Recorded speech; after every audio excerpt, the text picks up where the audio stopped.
Welcome to the Ramblecast After Dark. What the RCAD? Yeah, I know.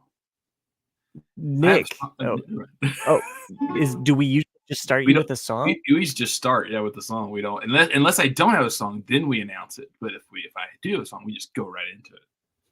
God. I'm really rusty at producing. It's like, how does this work? Where is the record button?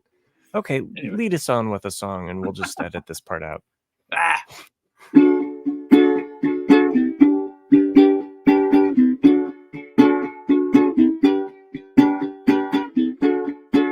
I'm waiting for Jack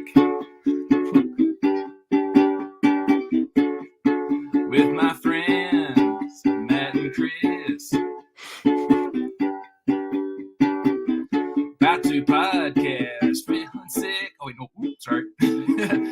Feeling sick and dirty, but we're dead in the light. I'm waiting for Jack.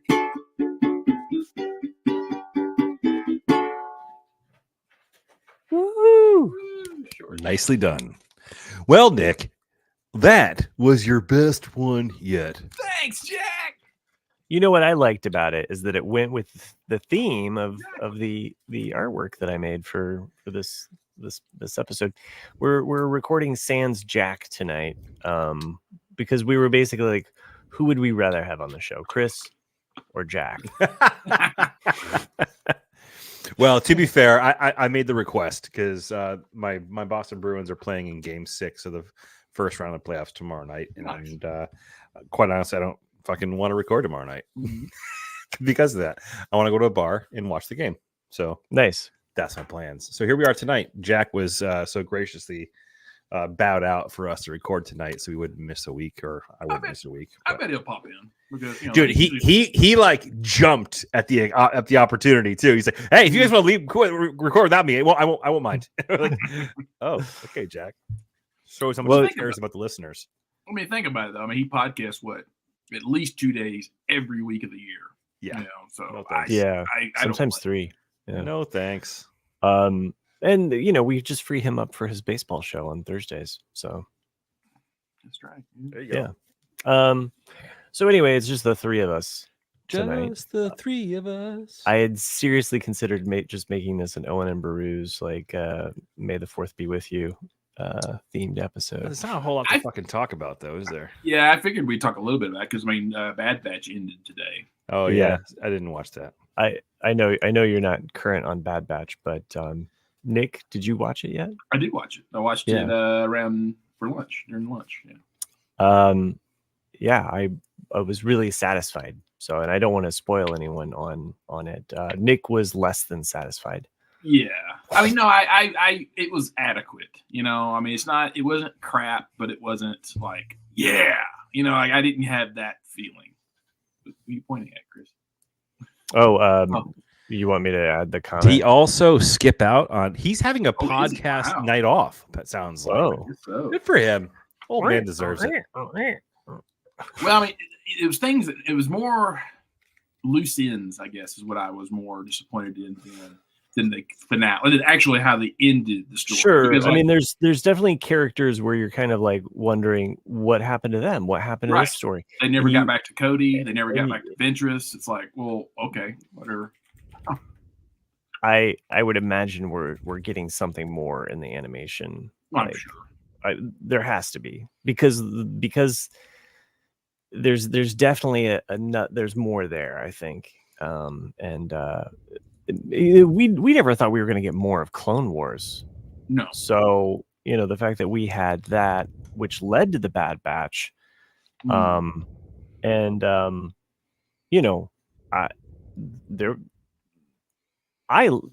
know. I was more moved by like some of the events that happened in this than, let's say, I don't know. I felt more emotionally invested in certain characters, even though I know the characters that were in Ahsoka, like there were certain stakes and characters that I was like really worried about. So it kept the tension going. And now the show's not perfect. It has some like filler episodes and some here and there. But this last season was really cool how they tied together the first two seasons, and they really kind of fill in, like, so even some of those filler episodes do have ramifications with characters that you see them coming back to throughout this third season. So I mean, I still think, I mean, the first episode of the first season is so good, that like everything I think after that was just naturally a letdown. But it's still a good show. I mean, my son and I, we had done a rewatch right before this season started, and it was nice to get that refresher, because there are certain characters that pop up in this third season that you're like, if you blink, you're almost kind of like, you wouldn't even realize, oh yeah, that has this connection to this, So anyway, I do have one question that is somewhat spoilery. Oh, okay. So in this last episode, they don't show it. They mention this character's name. Mm-hmm. And in the fight scene, right there towards the end, what's the clone troopers that are now right, like the elite squad versus them. Mm-hmm. There's a scene where a helmet gets kind of knocked off, and you see these two red, big circular things inside the helmet, and I kind of wondered if it was a certain character. Oh, I didn't pick up on that. Yeah, so. And and that's all they show of it. But it's one of those things where, because so like when the head scientist is kind of telling Hunter, like, hey, like, I've improved now how we can convert you over to super soldiers or whatever. It made me think, and then you see, like, in the next scene, that helmet, and you go, is that what I think he's saying? So, and that's it. That's all that's implied with it. Yeah. But I wondered if that was that character. Yeah, I'll have to go back and look at that to pick up on that. So I felt I really enjoyed the epilogue. I think if it didn't have the epilogue, it would have been deflated to me. The epilogue was good. Yeah.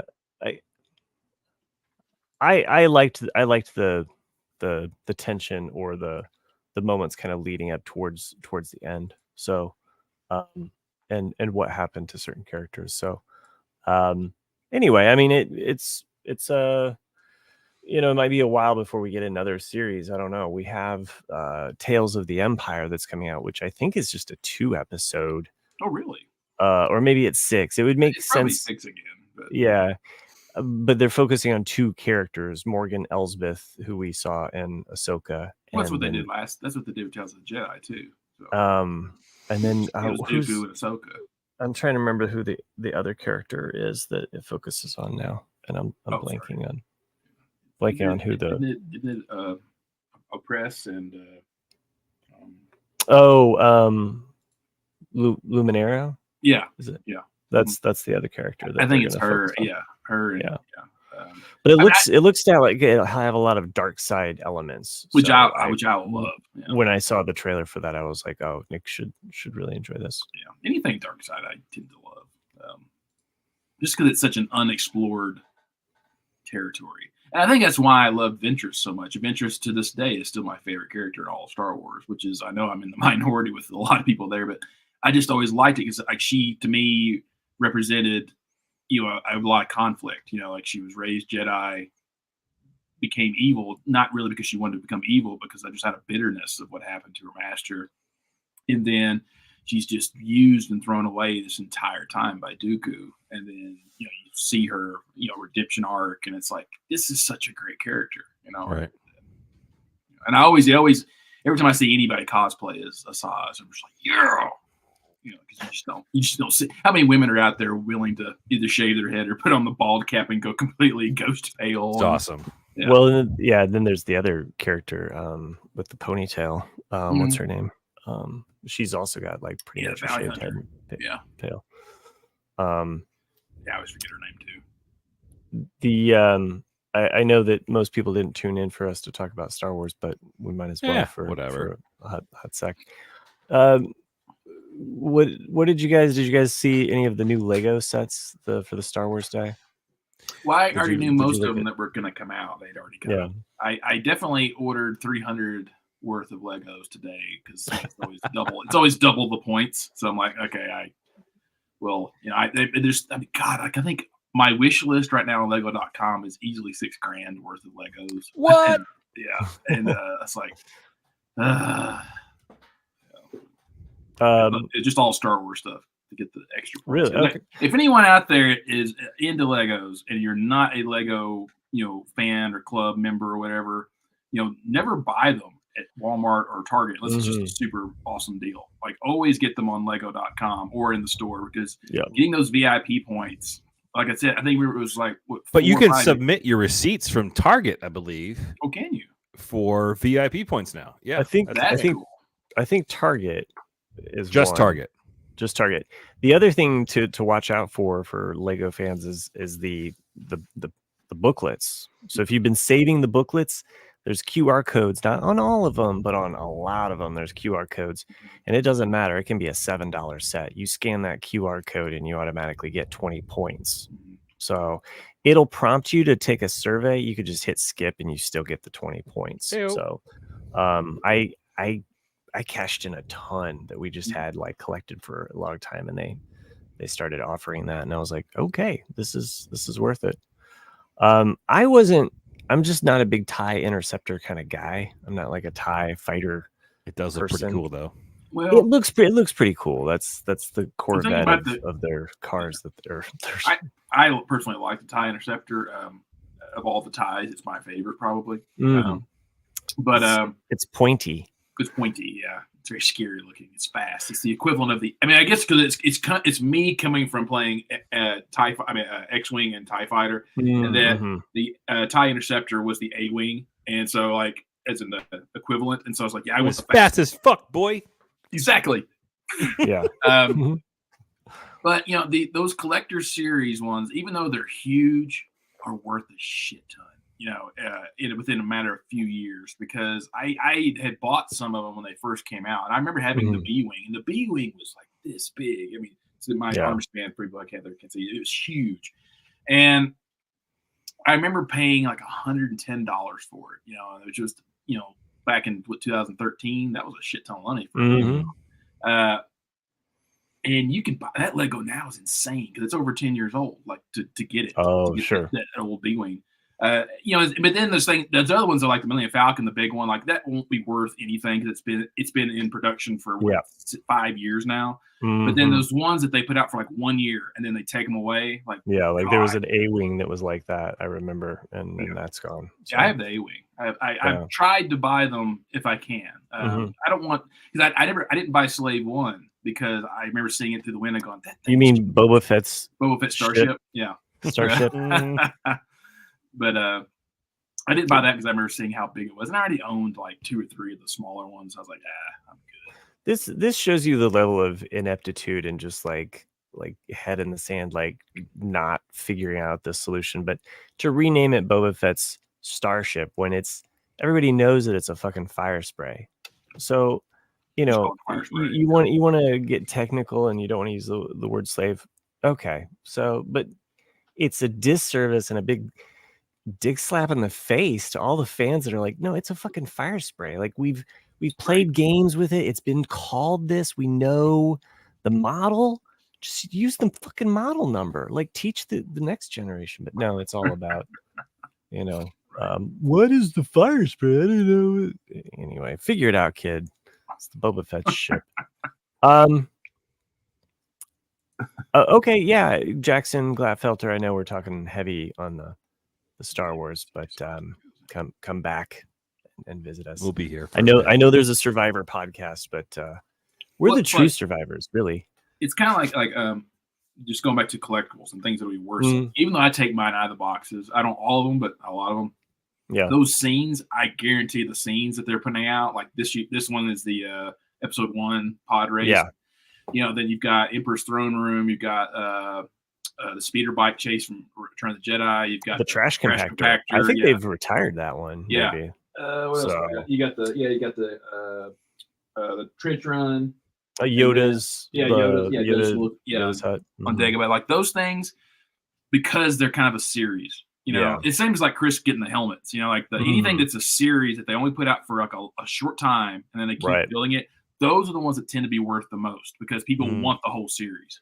Yeah, and they'll always go back. So even if Right. somebody gets into the series late, they're going to be like, "Oh, I need to go ahead and get Bush's, trooper helmet or whatever." So, the one that I was looking at was the pod racing scene because I do have a lot of the other vignettes that they have in that series, and I secretly want to get the bonus stuff. Yeah, that's the main reason to buy stuff on the May 1st to the 5th is to get the bonus Trade stuff. Federation troop carrier. Yep. Yeah. I got all three because you get like there's a Yavin. There's something I didn't see what it was. It's a It's Yavin a Battle of something Yavin coin. coin. Okay, yeah. So I got Oh, that. You Or get logo. Like you get the you get the AAT, and then the troop. Yeah, that the little mini Millennium Falcon looks pretty awesome too, but I just can't justify spending That's a shit ton of $90. I so try much it. money. And The size some of of my hand. and some of that stuff you really have to kind of look at, like, what are you getting for it? Because Yeah. I mean, they made a young Jedi set that is it's terrible. it's $50 worth And of it's bullshit. It's bullshit. It's just because you want to get the Nubs blue figure, which, by the Right. way, who doesn't want a furry bear with a lightsaber? But $50 and it's a kid's set? Get fucked. It's the same thing as like with the Mandalorian season 3, one with the little spider, like the mechanical spider thing. I think it's like Yeah. $59.99, and Stupid. it's the dumbest set ever. Nobody wants it. The only reason to buy it is because it's got the super Darksaber. rare, dark saber, Yep. and the I forget her name, Bo-Katan. Bo-Katan. Yep. That Bo-Katan is the only Bo-Katan that's actually like screen accurate because she has like the pink Oh, on her helmet. there's another set that I think they did with her. I thought, There is, but but it's that's like the only it's a one. 2-fighter. Okay. Yeah, it's the fighter. Like it's like her helmet is just blue and white, whereas in that one actually has the pink and stuff in it. Where it's actually that figure will be worth a lot. The same as like there's one Ahsoka figure that's worth like $300. The rest of them are all like between 10 and 45. But that one, it's because that's she can get it. it's from Rebels, I think, or something. It's the one set she was in Rebels, and so it's when she's like a grown adult Ahsoka, and so that one's worth a lot. But I don't know, not to geek out too much, y'all. No. I mean, I kind Maybe of the listeners. that was one of the things that I wanted to talk to you guys about was the Lego sets because it just dropped today. It was May 1st. It was like, hey, and for me, it's one of those things that I'm kind of pre-planning for Christmas already. Like I like to kind of do. It's like, okay, I know my son still wants this set, and I might as well pick it up now, right? Get the points, get the bonus stuff, set it aside, and then come Christmas, it's like it's just squirreled away. So, and to Nick's point about the point system, if you're not buying through Lego.com, the great thing about those points, once you get so many, you can use them on sets, or like if there's an expensive set that you want, and then all of a sudden, when you want to buy a modular or a $300 set, you can kind of at least take a bite out of that big chunk, or that's what I started to say when I brought up the points was because I told you that like a few years back, probably like 5 years ago. I had so many points. I'm not even a Harry Potter guy, but like I love the modulars so much. If I see a building that I know will fit along, I'll buy it. And so that was when Diagon and Alley had just come out, and so I just cashed in my points and got that baby for free. So I was like, "Yep, totally worth it." And then that actually is like the 4 half buildings for Diagon and Alley. It's actually a really cool set. And then I'm going to get the bank. Oh yeah, that has that looks dots. pretty cool. Whatever it's called. But yeah, the bank, because it has a dragon on top. It has the dragon on top, and anything with the dragon, you better believe there's dragon fans out there that are gonna want that at some point. So I'm also really glad that they're starting to put out Lord of the Rings sets again. Yes, because I've seriously considered the Rivendell set. Like, I'm definitely gonna buy the Rivendell set, and then I think August or October. They're putting out the Mordor Tower with the eye. Oh, really? Oh, that's cool. Shoot, And really? it's going to be huge, and that one I definitely $349. Right. Is it? Right. Yeah, Could be. yeah. Prick bastards. I mean, I definitely seen. I'm sure you guys have too. Like, there's so many just really creative people out there that make their own custom. Oh my gosh. I've seen some of those, like Battle of Helm's Deep. They're just Oh, yeah. huge. And I'm like, damn. Minas I was like, Tirith. It's crazy. Minas Tirith, yeah. And you're like, you kind of want it. Like, you'd love to build that yourself, but like the amount of money they spent to Fuck build that. It's incredible. Yeah, because I mean, even my little Battle of Hoth that I have, like Yeah. it's only like a little, probably 3 feet, not even 3 feet, like 2.5 feet by 2 feet. And that's over $1,000 just ordering all the Jesus bricks. Christ. And if you just for building sakes, for anybody listening at this point and hasn't skipped forward, you can use Duplo and then cover Duplo, so you can actually, like, if you have Duplo blocks, as opposed to like giving those away, if you're a Lego collector, because Lego will fit on top of Duplo blocks, and then you're basically just saying, hey, I'm going to use this as a base. as a base, yeah, or as a way Smart. of making a big area, cover a large area without having to spend a lot on brick mass. So my son just had a birthday recently. Chris and I kind of mentioned that last week. Our sons have birthdays just days apart. He got the Concorde. The big Lego. Sick. Will Fry sent me a picture of that. I think it's fucking huge. He just put it together, and it's gigantic, and he has a spot that he was planning on putting it on his room on a shelf, and it looks amazing. I don't have it down here in the basement with me because it's The it's on display. Betamax of airplanes. It is pretty cool, like all of the facts about it, like because those booklets that you get for these big sets, they've got tons of facts, like kind of like throughout, but it was a US, or not US, but it was a UK France venture to make the Concorde, and Concorde is like one word that means the same in both languages. So he's like rattling off all of these random facts to me. He's learning shit. Yeah. But you weren't even alive. What do you know? I mean, I told you guys like last week that he's really into aviation and thinking about becoming a pilot and stuff. So I remember in Man in the High Castle. I remember thinking that was cool. Just in the opening credits, you saw that's what they flew, was the Concorde. Yep. I was like, oh, that's cool that they're kind of throwing in that old technology. Well, it has the cockpit that moves down. Right down. Yeah, like a bird. Yeah. So it was because the needle of the nose, they couldn't see the runway, so that's why it had to tilt down. Is that really why? Yeah. Yeah. Mm-hmm. That's fucking funny. When it moves down, they can see better, and so as they take off, it's point down, and then as they're landing, it's point down. So, but a really cool set, and it displays in a really cool manner. So anyway, just some other random Lego stuff. Yeah, there's a shit ton of sets. I mean, the thing is that they're getting too damn expensive. Yes, I would agree with you there. Like the price of some of them have just gone. It's like they're like, hey, we created cocaine and we're just going to now raise the price. Right. Well, I remember Jay being friends with a guy at like the Raleigh Lego store, and Jay told me that years ago, saying, yeah, it's like a 50% or more markup on all the Legos. And so that's crazy. That's why it's great to be friends with the guy at the Lego store, because he'll just buy them for you, with his discount at cost. Yeah, and give them to you. And then now, how everything has shot up in the last 3 to 4 years, when like a little whatever they call it, little microfighters, like one right. But those were like $5.99 5 years ago, and now they're like $10.99. You're like, get the fuck out of here. It's the same thing as like Chris was saying with the MIDI scale. Actually, that one's probably pretty accurately priced, because if you look at the count, the amount of pieces in that set, it's actually the Millennium Falcon. Yeah, I have the original MIDI scale Falcon that came out like 2011 or 10 or something like that. But it was nowhere near that expensive. I want to say it was like $40.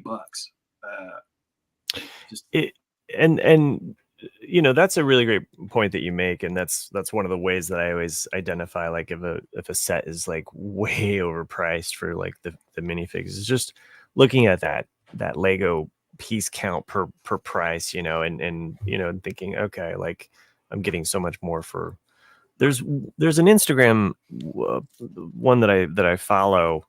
God, I can't remember the name of it now, but they're great on they have a kind of a 25 scale grading system, and they break that down into 5 different categories of 5s, so they kind of rate it like 1 out of 5, like Like the a price. value. Yeah, like the value, the minifigs, the actual like building techniques, like is it have unique building techniques. And I like their scale of the way they rank them, because it gives you a really good snapshot. And they'll also tell you like, oh, this set comes with, these are the unique parts. These are the, this is the number of count of parts. And so like, it's a pretty good, I'll look that up. I tell you another place where Lego completely has shot themselves, which I was shocked that they did this, is that, I have the original Captain Rex minifig from like 10 years ago.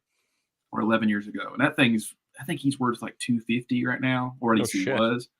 But then they released the Ventilator class 6 months ago, and he's in there like the new Captain Rex figure. Oh right, yeah. But that set is like $600, and so people were buying that set just to get Captain Rex. But now they're coming out with a Captain Rex Y-wing microfighter, and it's the exact same minifigure from the Ventilator class. So it's like all those people that bought that $600 Lego, it's like, oh hell, I can just buy 10 of them now for nothing. It's called Tips and Bricks. Sorry, I know I got you guys excited. Spell that correctly. You're going to the wrong site. TIPS. Tips and Dicks. Yeah. Bricks. Yeah, so not Tits and Dicks, but Tips and Bricks. They have a really good good page, good Instagram, and they do. I really do like their rating system, because I know that, and they rate all sorts of stuff, everything from Friends sets to Star Wars or whatever's coming out. Cool. So, anyway, it was funny. Like, I remember when the Friends set started to come out, I kind of was against it. Because cue the Friends theme song. Not the Friends as in like the show Friends, but because Lego always made the point of saying like, we're a generic, anybody can play with Lego. Right. We're not making it for any particular sex, we're not making it for any particular race. Lego's just Lego. And I kind of felt they kind of were being hypocritical when they came out with the Friends sets, because those are very tiered towards girls. But after reading like a year ago about how successful the Friends sets have been, I was like, oh, okay, well, I guess I was wrong, in that thinking. But my kids, some of their first Lego sets were the elf sets, because they liked a lot of the mythical creatures, and that had dragons, but that also had like sea turtles, and you guys remember my advertisement I did for your advertisement. Yeah, I was in the advertisement for Legos. Yeah, how could we forget? Yeah, but that was just that was like the tagline. It was like Lego was the toys you grew up with. It wasn't for any specific like whatever. It just had different levels of Legos, right? But the Friends sets, to your point, I think they initially got marketed as for girls, but not so much, man. I mean, there still are for girls. Yeah, but like they're not. I mean, I don't know. They're starting to blend in a way. Like I've been seeing some of the sets that are more complete and almost in line with the city theme. Yes, because there is a botanical garden, and there's like a downtown. Different sets. That my daughter has both of those. Yeah, and I've seen a lot of people be really creative with those sets and like blend them in with the my son is such a purist, though. Oh. Like we have our own little town. He's like, And watch he's like- these. He's watched He- the pieces, so they're not even coming in the same contact. And then of course my daughter's like, no, we gotta have like the Lego furniture building that it'll go with it. And he's just like, no, it's just look, that the shit outta here. sidewalks.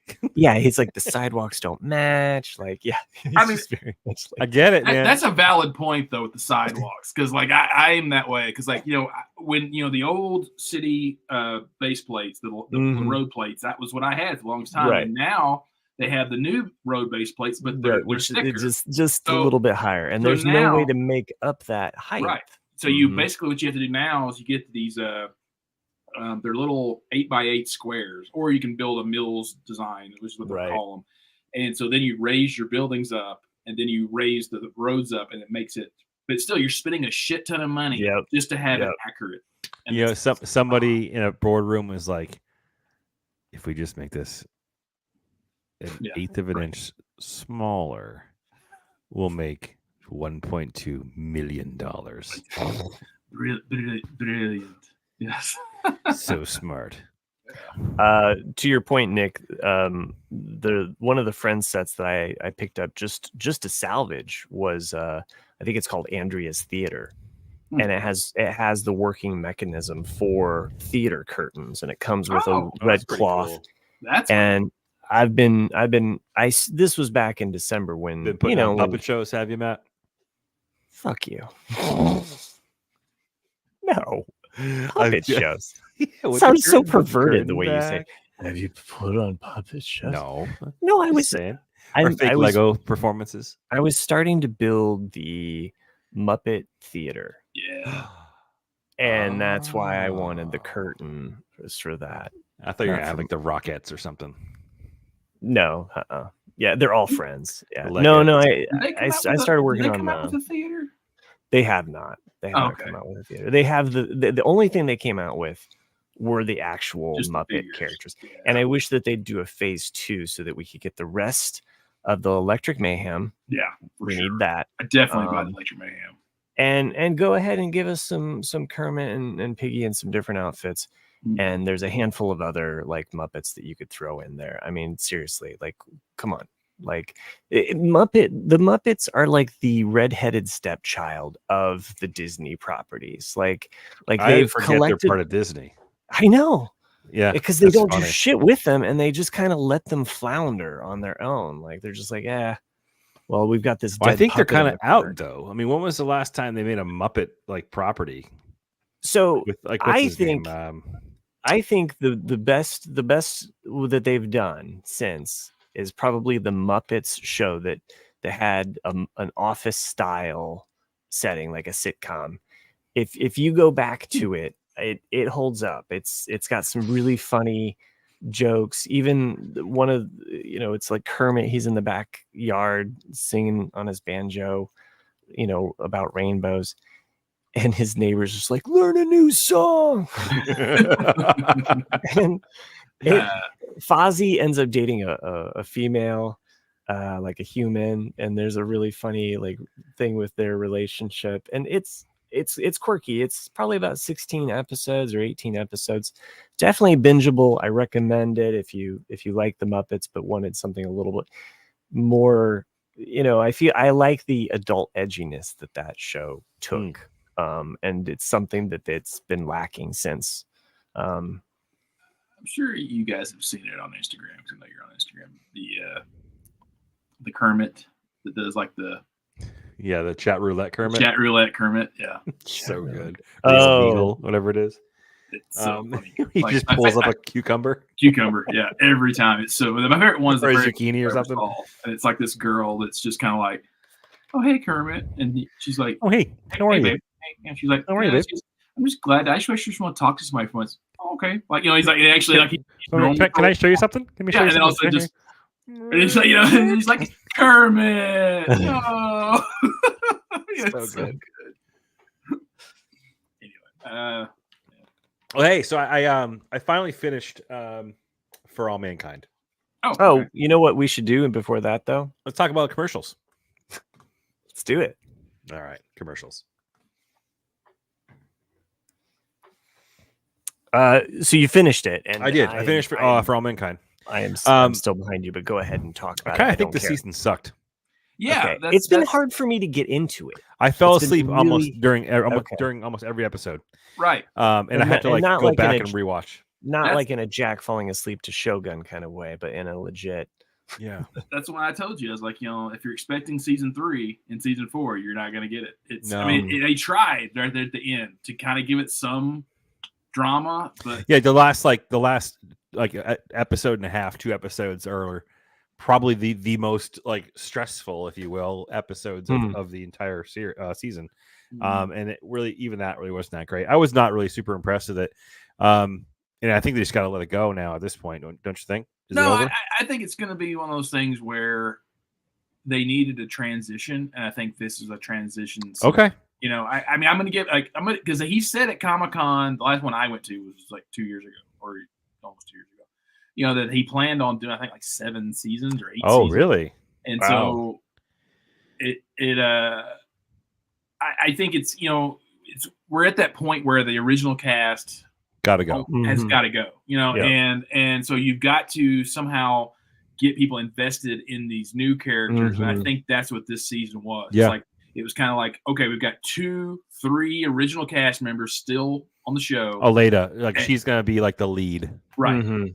And then everyone else is going to start to fade away. Sure. Because it's like the woman who became president wasn't even in this season. You're like, well, Not at all. where's she? Yeah, she's gone. Huh. I mean, they referenced her, but They that's about referenced, it.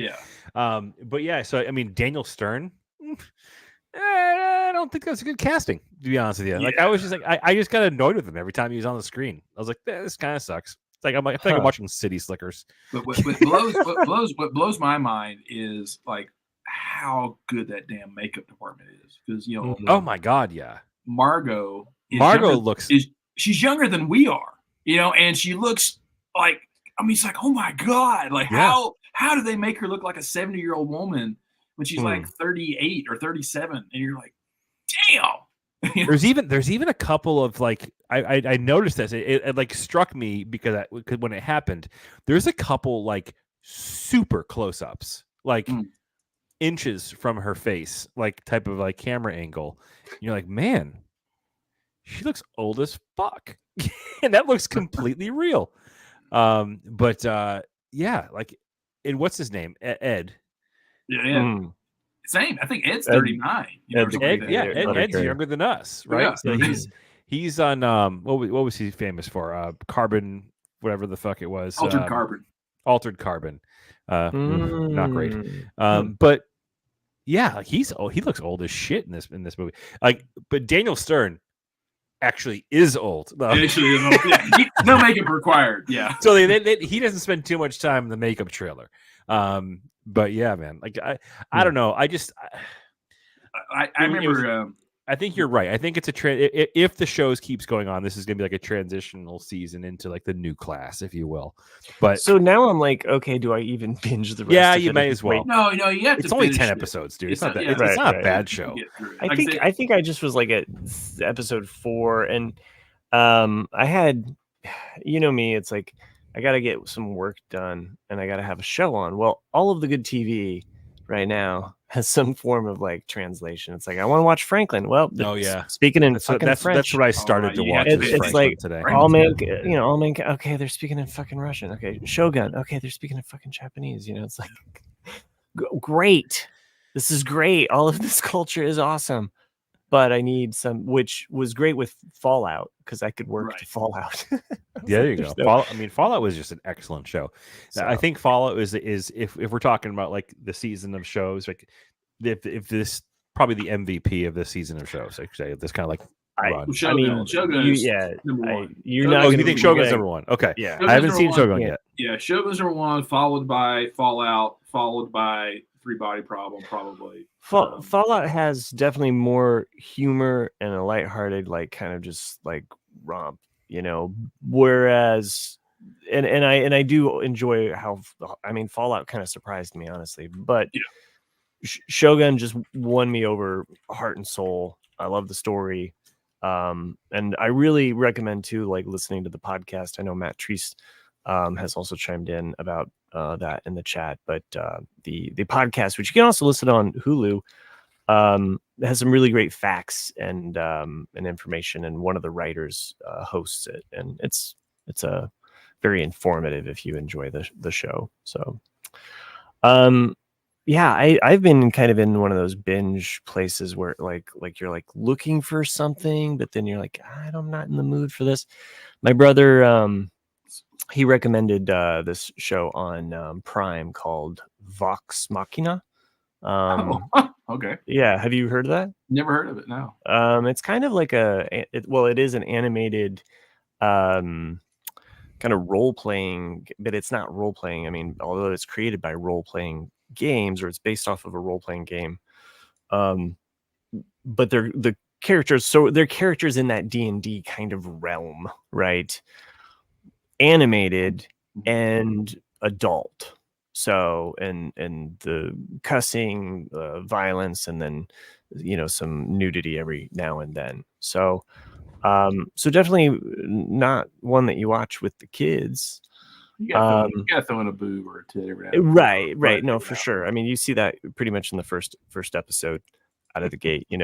The characters, it took me a little bit to kind of like decipher them, and so it was a little bit more of a slow burn for me as I got into it, but very humorous writing. In one part, I'll just give one of the humorous moments that kind of stuck out. Is there's a character that's basically like thinking that he has to amputate his arm, and the big burly dude is like, do you want me to whack it off? And he says, well, you might have to if I lose this hand.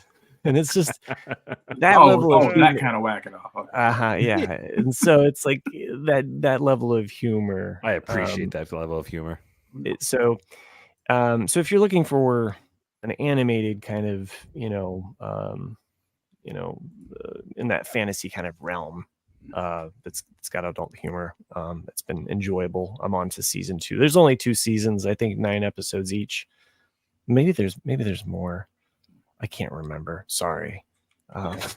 Another show, I'm just looking at my list here. I'm sure you guys have heard of it on HBO, The Sympathizer. Oh, is good. Works with the empathizer. Yeah. No, like it's Robert Downey Jr.'s in it, and then some unknowns. As far as I'm concerned, they're unknowns, but they blew the budget on Robert Downey. But it's going to be another thing, like Matt. It does have subtitles at times, so you can't ignore it. But it's at the end of the Vietnam War, and it starts off with these group of 3 friends who 2 of them are they're all in Saigon, and 2 of them are a Viet Cong, but they're undercover, and then the other guy is an actual soldier, like with the army, the South Vietnamese army. And then you have someone like Robert Downey Jr., who is a CIA agent, and he plays another character as well. I'm interested in how many characters he's going to play in this series. But the main character, he's in charge of kind of spying on this general for the South Vietnamese army, and because they know that the North's going to win any day now, and he's hoping like he can finally like reveal himself as like, I'm the guy that fucked you over, and all this, and then he gets I don't want to spoil too much, but basically a lot of shit happens, and it's so far I'm very intrigued with the show. It's pretty good. The Sympathizer. The Sympathizer, yeah. 1 season so far? So far, yeah, just 2 episodes. I think it's only 1 season, but I'm not sure. Okay. But yeah, just 2. I think the 3rd will be out Friday maybe, or Saturday. I'm not sure, but I liked it. And then Chris said, talking about Franklin. Franklin was one of those shows that I said that to Jack, that I really went into it with low expectations, because like, how can you make a show about Benjamin Franklin, just in France, just in this one little narrow part of his life? And surprisingly, it's good. I was like, wow, like it actually is keeping me entertained and wanting to watch it. I'm like halfway through the first episode of the pilot episode of it now, and it's got this odd attraction to it. It does.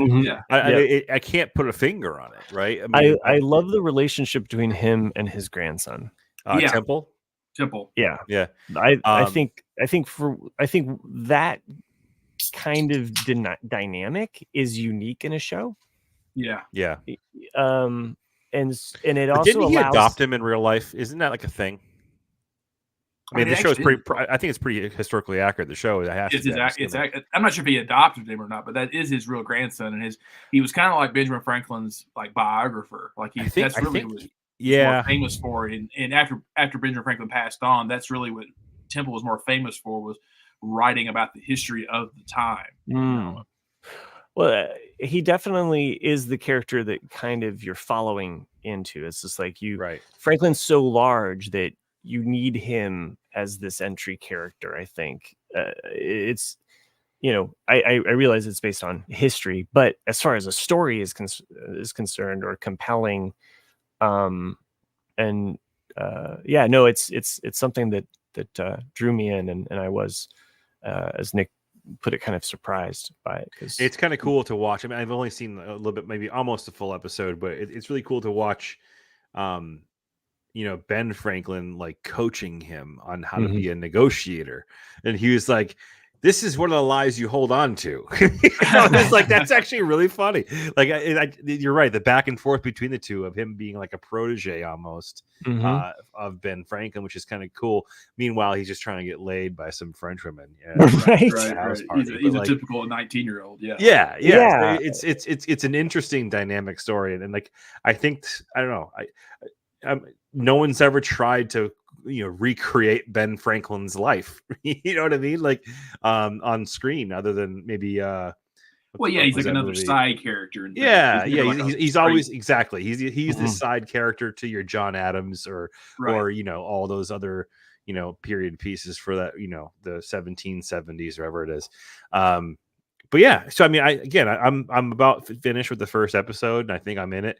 I didn't see how many episodes are on there, but I don't think it's gonna be a super long season, is it? No, I think there's only 5 out right now. Oh, is that? Oh, so it's still in the middle of releasing. They're just doing 1 episode per week. Okay, good. So it is I a won't good. get too far beyond. Like I said, I look forward because it comes out I think every Friday. Okay, so it's one of those that every Friday I'm like, oh yeah, today's Franklin Day. Remind me, what network is the other one on? Shogun.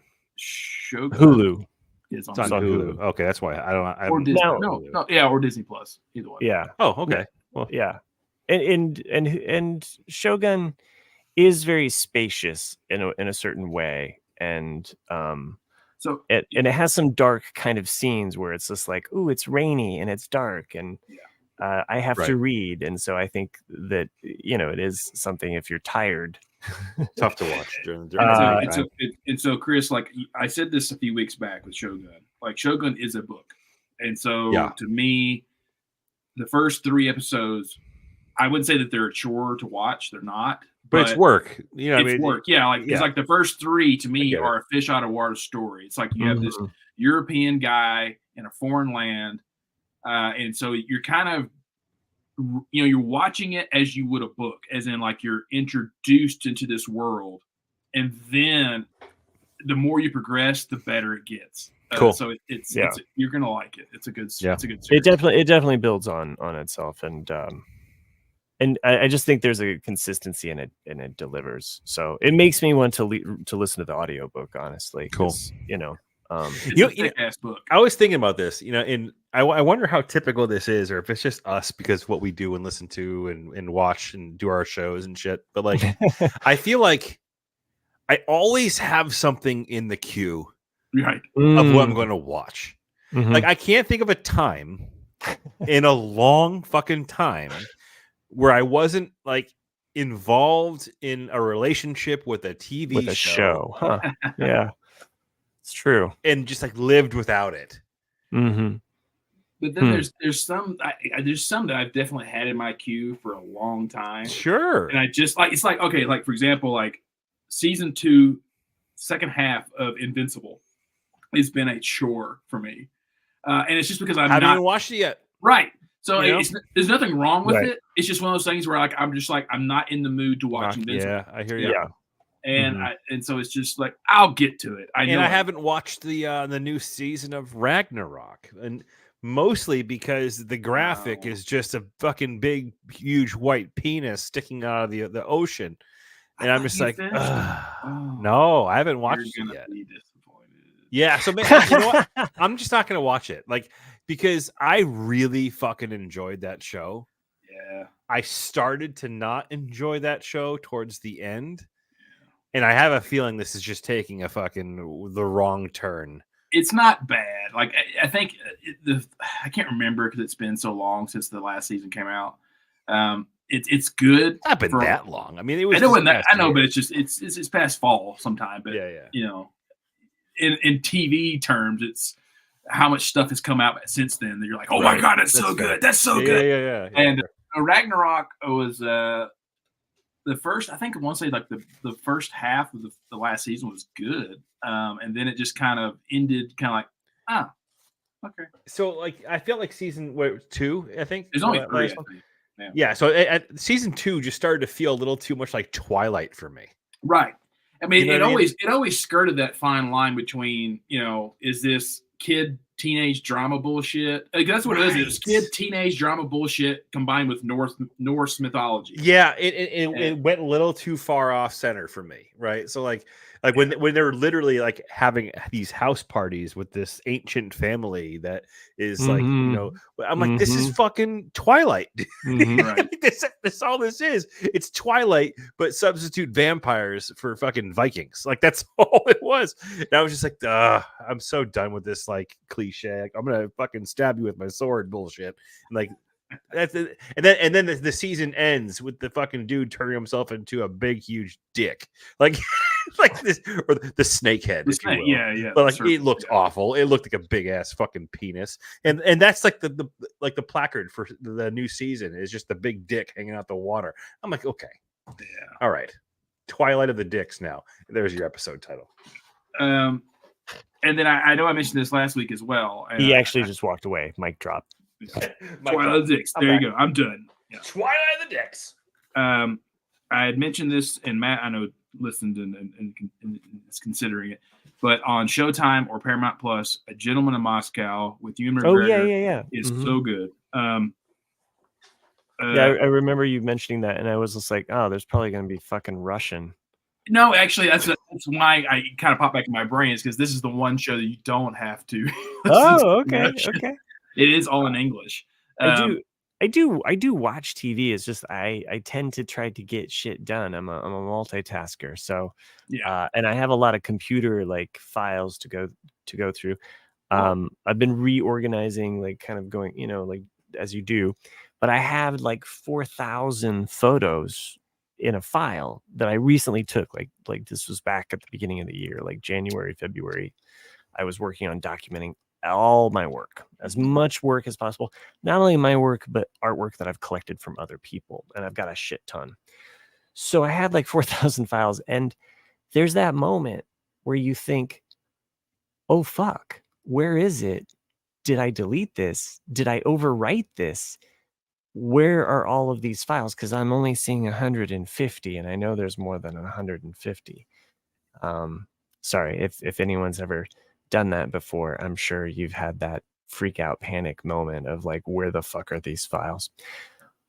This one had a happy ending though. I did find them, and but anyway, I have to go through all of those files and kind of edit like all of this imagery. So finding the perfect show that I can work to sometimes can be it's almost like, okay, I have my sideshow, and then I have like the sit down on the couch and enjoy this show, and so I tend to save those for ones where I have reading involved.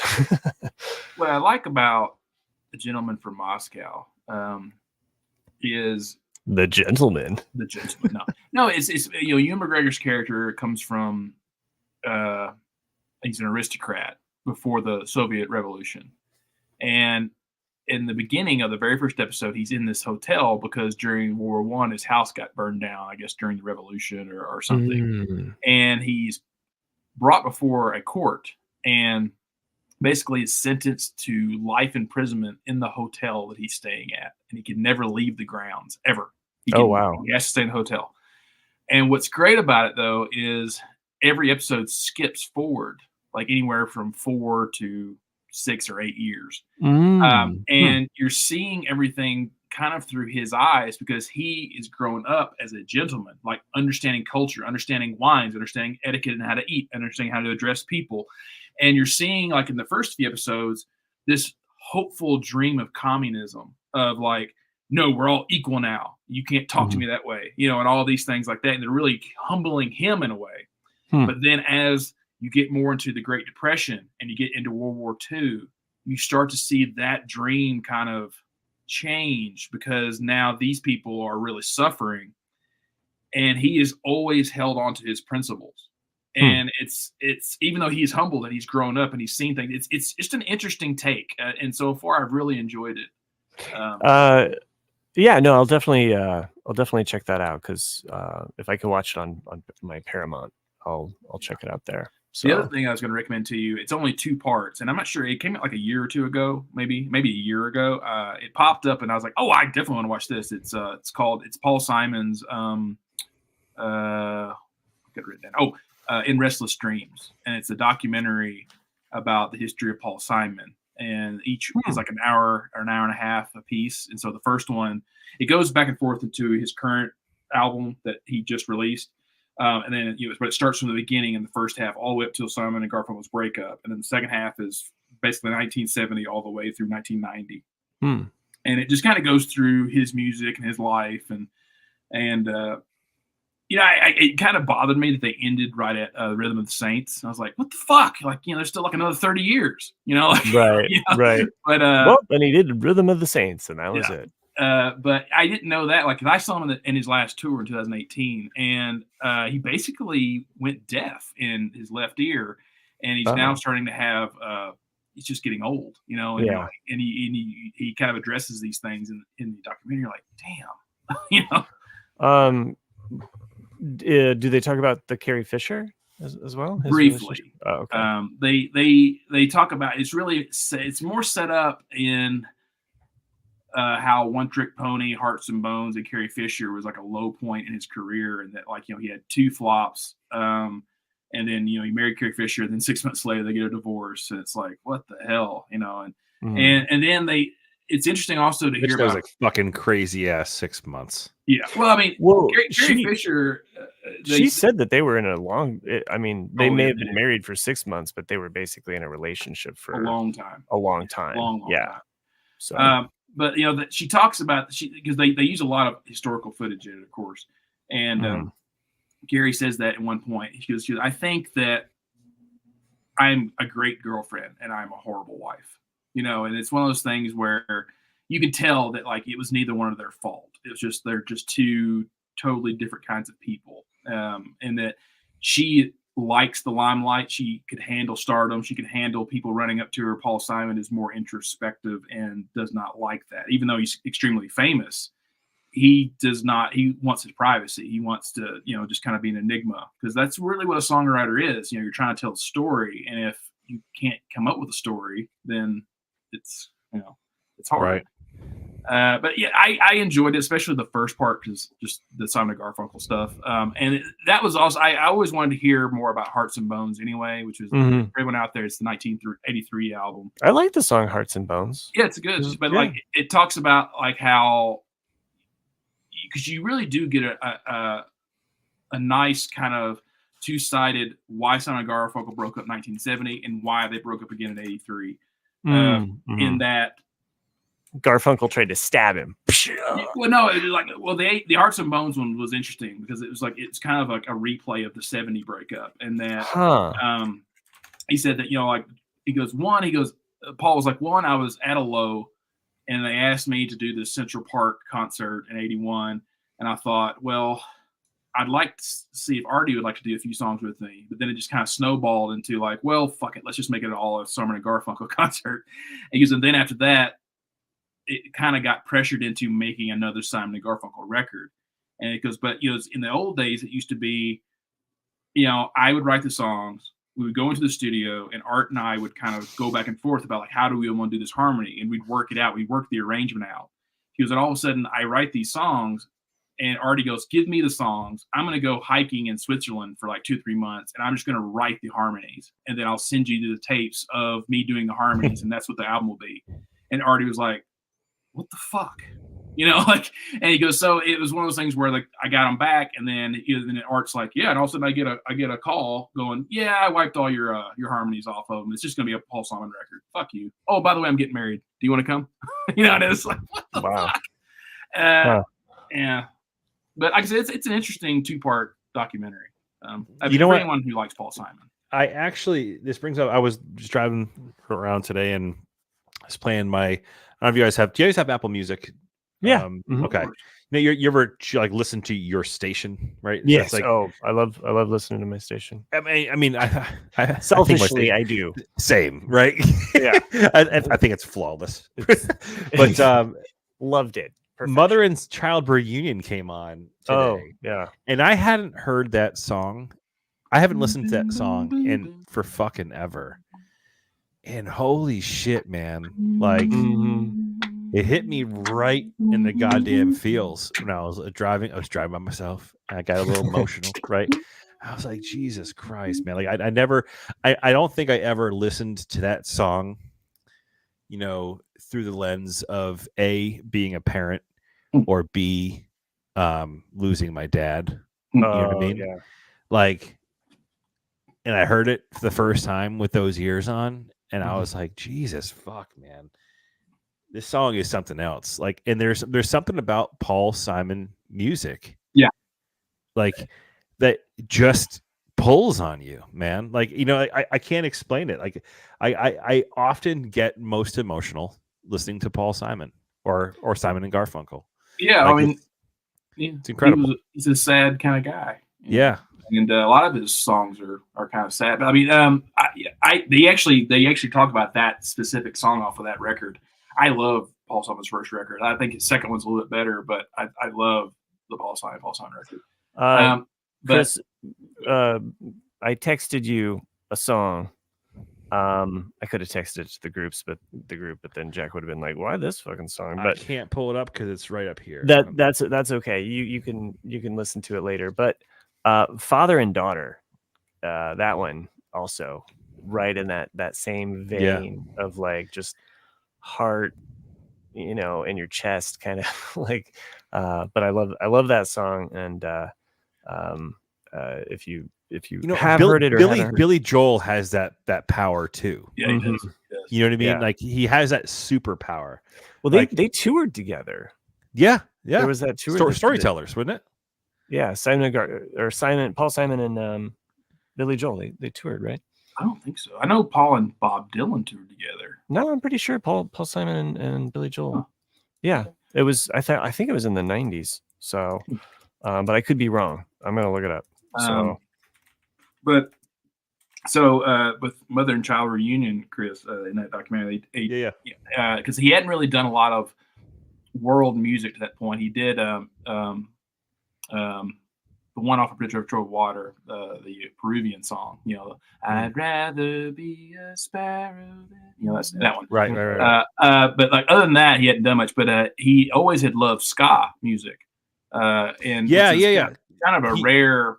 Some reggae feel to it. Yeah, and that's what he talks about, because I go down to Jamaica to because I'd written this song, Mother Child Reunion, and I get down there and I go, oh, like I want to do this ska, and the studio, everyone, the musicians go, oh, we're not a ska band, right? We're reggae, and he goes, what's reggae? Because reggae was basically brand new in '71 when they recorded that record, and he goes, okay, we'll just do it reggae then, but right. It didn't end up being exactly what he wanted. So yeah, that's cool. So it looks like Billy Joel and Paul Simon played together in 2015, but I don't know if it was a tour or not. But I swear they toured together at some point, because and maybe I'm thinking of Billy Joel with somebody else, but I just remember the double header being Billy Joel, and I swear it was Paul Simon, and I just thought, wow, that would be a great duo to see. It would be cool. So I got to see Billy Joel this past summer with what's her nuts? Stevie Nicks. Yeah, that was cool. Interesting enough, that's actually her second name is What's Her Nuts. Yeah. What's her I, next? I will say Stevie Nicks she's lost a lot of steam, but at the same time, you know, for a woman of her age, she still kicks ass, man. Like it was a pretty cool concert to see. I had the worst seats in the house. Like I was literally back up against the top rail of the third level. But the audio was great. And anyway, Stevie Nicks has definitely lost a step. Billy Joel still keeping on. He keeps on keeping on. That man, I'm impressed. Yeah, I mean, I saw him on the River of Dreams tour in '94. I've seen him 3 or 4 great times. album. Yeah, like I remember. I want to say it was the second time I saw him at a concert. Him saying, you know, you don't realize it when you're young. He goes, but when you get older, you kind of regret writing so many songs in so high a keys. You know, Yeah. And then so there's some footage of him at Madison Square Garden, I think like last week. And he was singing Uptown Girl, and Christy Brinkley was in the crowd. Oh, nice. And like, I heard about that. He like focused in and like sang to her, which I thought was kind of cool. Because that song was about her too. Yeah. By the way, I was just blame it on my memory, but it was Elton John and Billy Joel. Yeah, they toured in '94, and that was the tour I was thinking about. And then they also toured in 2010. I thought their first one was in '01. That's a fucking show. Elton John and Billy Joel. Yeah, they sorry, I didn't mean to confuse Elton John with Sir Elton John with our.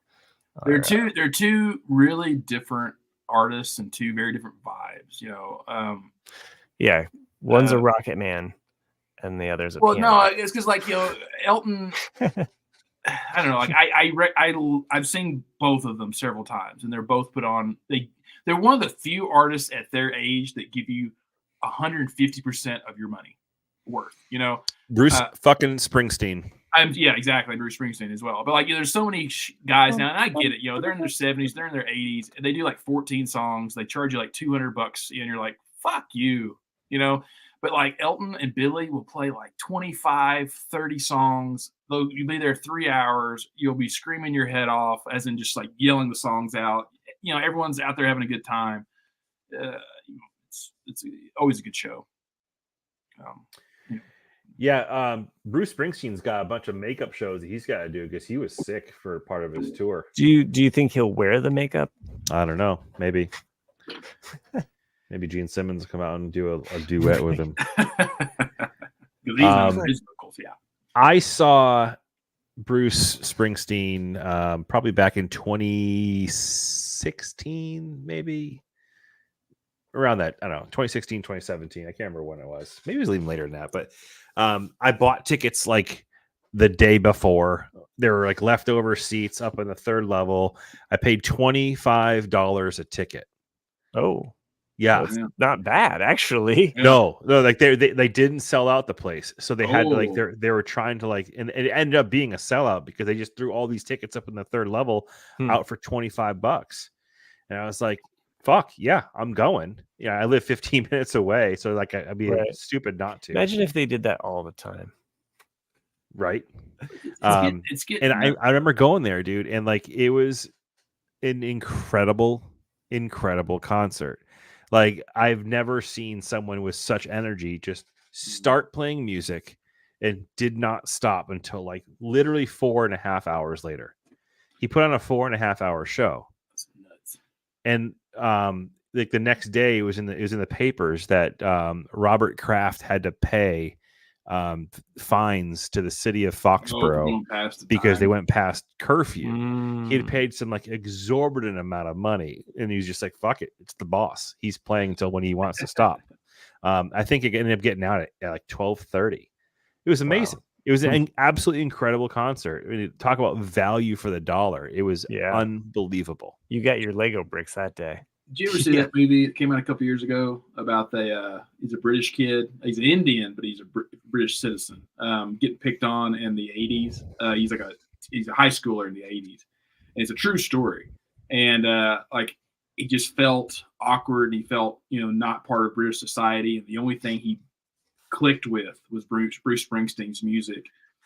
And in the trailer, and it's actually a good scene too, is that his very first trip to America, that's what he does. He goes to fucking Jersey, and like Asbury Park. yeah, and he goes, and when he's at the customs, like he's sitting there, and the guy looks at him, he goes, reason for coming to America, and he goes, I'm here to see where Bruce Springsteen lives, and the guy looks at him, he's like, son, can't think of a better reason to come to America to see the home of the boss, and then just like stamps it, That's awesome. It's a cute movie, there's a couple at that time, with like Yesterday about the Beatles, and then there's one also about that one, but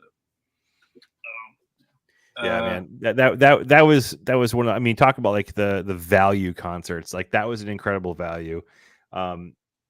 Every Dead and Company show I've seen has been an incredible like set, like just insane. My Morning Jacket puts on a stupid ass good show.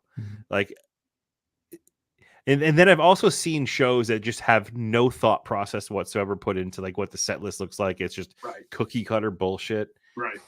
And like there's just something about like when a band really puts some serious thought from soup to nuts of what the performance is going to be like. I think of bands like Dave Matthews, man. Like those concerts are like a fucking journey. You know what I mean? Like Fish, I never saw them live, but they just finished up a whole tour, or they're still in the middle of the tour. I have no idea. At the Sphere in Vegas, like they put on an incredible show that sold out that place for like I don't know how many days they were there. But yeah, man, like there's just like, and like my daughter got to go see Taylor Swift last year, or the year before, whatever it was, for the Eras tour, and she saw like a 24 song concert. like I'm like, kid, you're never gonna get that. Like you're gonna go to some really terrible concerts. You're not gonna get that same level of performance. Yeah, she's young enough to give you that. Right. Right. Yeah, the older you get, the fewer songs you're gonna get, because with the exception of Bruce Springsteen, because he goes on for fucking ever. Well, I think it also depends on what kind of singer you are. Bruce can just kind of go. He can grunt his way through. Yeah, exactly. You can do as many as you want. But if you're an actual harmony singer, then you're not gonna. Like, I'm amazed of how good Dave Matthews still sounds. Like, you know what I mean? Like, it's, and some people argue that fact that he even sounds good to begin with. Fuck off. Like, the guy can perform. Like, he's an incredible guitarist too. Like, it's awesome to see. One of my favorite things is when I get bootlegs of live shows. I really don't care about the songs. I actually want to hear what the artist says in between the songs. And it's always little comments that I like. Two of my favorite ones are actually on official releases of live records. And one of them actually is a Paul Simon record. And I think it's the very last track. And he had just kind of been playing the songs, and he hadn't said anything throughout the show.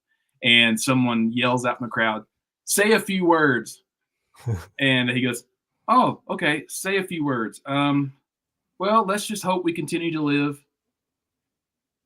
And then just ends it right there. And so like it takes the audience like a half a second to catch up that he just said, "Let's just hope we continue to live." But he left it so open-ended to where it's like, oh, okay. And it's just funny. And that's just a few words. Yeah, it's just a few words. And then there's a Neil Young one where people were just yelling out songs for him to play, and he finally just stops and he goes, I would hope that you guys have enough faith in me to where I would include a few of your favorites in here. And then my favorite one, though, is Joni Mitchell from her Miles of Isles record from '74, and that someone is yelling out requests. And she goes, what's funny about being a musician is that we're the only artists, and I consider us artists, where people can just demand what they want from you as an artist. She goes, I can't imagine Van Gogh just sitting around and someone going up to him and go, "Do a Starry Night, dude." Yeah. You're right about the live like the live albums. Now I'll name off a few albums that were like staples in my college and post college years. I don't know if you ever heard the band called Dispatch, but Dispatch is a fairly regional band to Boston, but they got pretty big during the Napster years. They had a 2 CD set that was called Gut the Van, and it was like, live performances, and you can hear that banter going back and forth. That CD set and the OAR Then and Now 2 CD live set lived in my 5-disc CD changer in my car, and they did not come out. You know what I mean? Like that was my soundtrack to everything that I did. And it's funny because you hear those quips, you hear those comments, you hear the things that they say in between songs, sometimes the smack dab in the middle of a song too, that if I'm ever listening to that song in a different medium, like their, studio cut or whatever, I'm like, that's not the right words, or that's not the right cadence. Like you forgot that part. You know what I mean? Yeah. And then in my 20s and early 30s, it was the Zac Brown 2 CD set live, which is fucking amazing. I forgot what it's called, but it's the brown one. It's an incredible. It's called the brown one. Yeah. Is it? No, I don't know. Oh, I don't know. It's like the brown jug or something. I don't know what the hell it's called. Drink the brown juice. Sure, but those versions of that song are the only versions of the song I want to hear. Like, I don't want to hear the studio cuts. I'm the same way with like certain Beatle bootlegs. It's like I know the different track, or like it's like the Penny Lane with the trumpet at the end. I can never unhear the trumpet, and so every Penny Lane ever since then is like, no, that's the Penny Lane without the fucking trumpet. Yeah, okay. Right. So like, I'm that way with Hello Goodbye. The original version of Hello Goodbye, George echoed with a guitar. So it was like, you say yes, I say no, and then Paul's like, I don't want all the guitars in there. And so, but when I hear it, I automatically go, There's a speaking of live banter, there's a Dylan one, and Nick probably, Chris, you might know it too, but he plays I think it's the Albert Halsey one. Is that 66? Yeah. Albert Hall, right? The 66. Yeah. Yeah.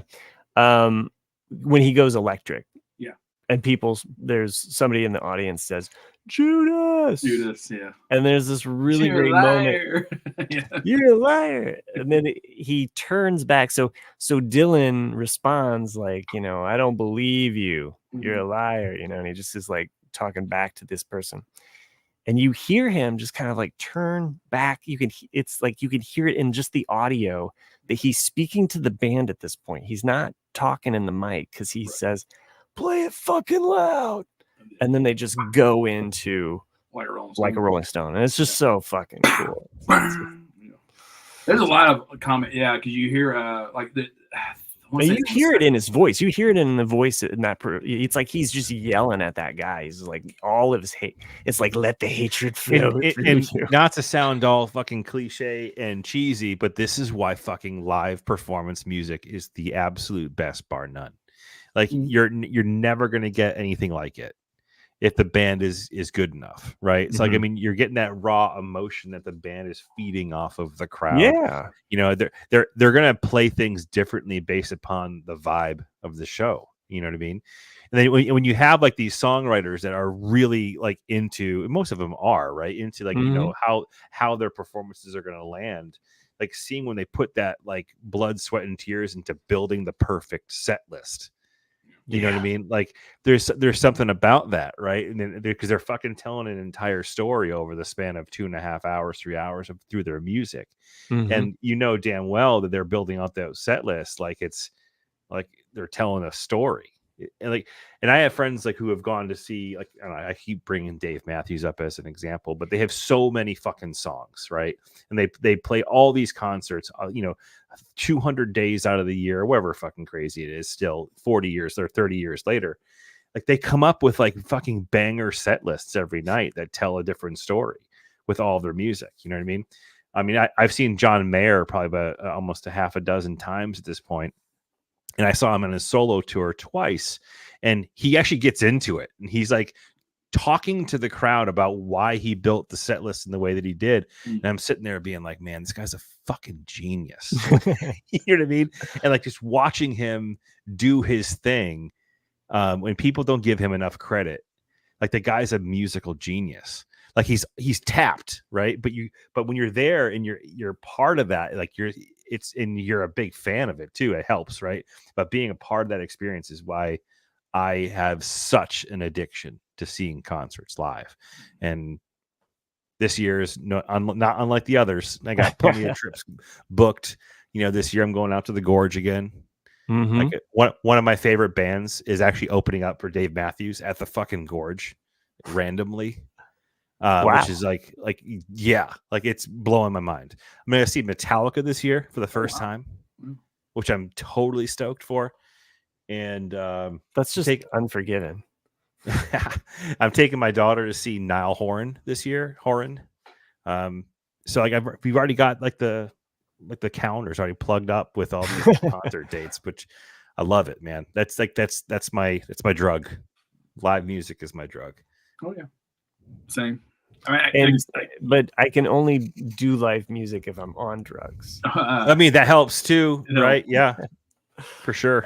No, I get what you're saying, and it is really cool when you get to see different musicians or people that you follow, like in different venues or places. So, or the same venue 14 fucking times. I think I told y'all probably parts of this story, but like, okay, Quentin Tarantino. Right? No. When I'm on drugs, I get really introspective. I kind of just stand still, and just kind of let the flow or the wave consume me, and I just kind of ride that. And nothing will piss me off more than someone who interrupts that. So my oldest friend's wife has been around me long enough to understand that about me.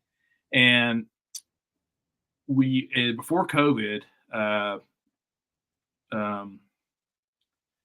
My Morning Jacket was playing at Red Rocks, and I was just completely locked in, and I was just, and this other young lady that was with us had never been around me before, and she kept, I guess I was bumming her trip out because I was just this motionless person, just kind of just into the music at that moment, and she almost like grabbed me to like, I guess this is what my friend told me. She was like going to like shake me to be like, like, do you not like the music? And then like, she goes, no. Nick loves everything as long as it's good, and but she knew me well enough to not fuck up my vibe. Like, what year was that, Nick? 2019, I think it had to be. Yeah. Yeah. That was after I went. Red Rocks. It was somewhere in like October or November of 19. I want to say that I remember. I want to say that I remember you going to see My Morning Jacket. So, because I mean, it's because that was my second Red Rock show. All three of us. Because I played. I think I'm gonna scream. Part 2 was the song I played like the next podcast we did after that. Oh, okay. I think I've seen them 5 times now. 3 of which were at Red Rocks. That venue is fucking ridiculous. Yeah, I'm going. I think I'll do that. Like I spent so much fucking money. It pissed me off because like how expensive tickets are getting. But yeah, because I'm trying to see. Like it's always been my goal to see all the 60s and 70s artists while they're still touring, while they're still alive. So I'm seeing John Fogerty at Red Rocks. And I'm gonna see. I would like to see him down on the corner. That's awesome. Down on the corner, yeah. Out on the street. Can be better though. It could be anywhere, but as long as that he's got a nickel. Look, just as long as you pay your nickel, at your feet, you'll be fine. But yeah, so I'm seeing John Fogerty, I'm seeing Electric Light Orchestra, I'm seeing Burton Cummings or the Guess Who. Like I'm trying to see all these guys and that's why I saw like Paul Simon. Like even though I love Paul Simon, like I've tried to see that. Yeah, but yeah, like Rolling Stones are coming to play at Mile High, and I'm not going to see it. I've seen them twice because the ticket prices are so fucking insane. What is it called? Like the Diamond something? Yeah, the Diamond Tour, Cockney Diamonds or something. Yeah, Hackney Diamond. Hackney Diamonds. That's Hackney it. Diamond. Yeah, Hackney Diamond. I mean, the Stones put on one hell of a good show. Yeah. I mean, but the thing is, I've seen them twice. It's like I'm not paying $400, $500 for a concert. And even though one thing is a Widespread Panic is opening for fucking Rolling stuff. I mean, So they it's could like, start me holy up. shit. What the fuck, dude? That's a show you have to go to. Right. The thing is, though, I'd be tripping balls. Yeah. And then Yeah, the that's what Stones, they I'm fucking not make sure- drugs for, Nick. Yeah, That's I know. like the show of the shows to do that. Yeah. Like Nick's- widespread, and then fucking the Stones, big yeah. tongue coming off the goddamn stage. Like, there's never been a better duo. What the fuck? You have to go to that. Right. I think Where it's is it? probably Mile just High? Mile I'll High. go. Yeah. That's awesome. I'm not sure how good the sound would be though in Mile Who High. cares? That's an experience. Just to see what happens around you. Chris is already worth the booking price. tickets. I'm looking at it right now. dude. Yeah, I'm he's, like, yeah, I he's wanna like, go. how much would it be if I just came out and Jesus, or they're probably playing around here too. Though. I think I'm not sure if they're opening for the whole tour. I think it's just that one show. But circling back to topics that we don't get to talk about with Jack. Right. My Morning Jacket. What are you guys' favorite albums by them? Like, is there like a one that like sticks out to you? I know they are an experience live. yeah, True, I don't but think of them. I album. don't think of them as an album band. You know? Nope. But there are albums though that I can put on and just like listen to and just totally like kind of. Well, the only two that are like the Tennessee Fire, and then there's one other one that's like kind of like they're two. They're like, oh yeah, you can listen to the majority of this one and not get tired of it. It still moves. Yeah, that might be it. Yeah. It still moves as like I don't know, like beginning to end. What's it? Secure, however, Secure the Little is a That good one. album.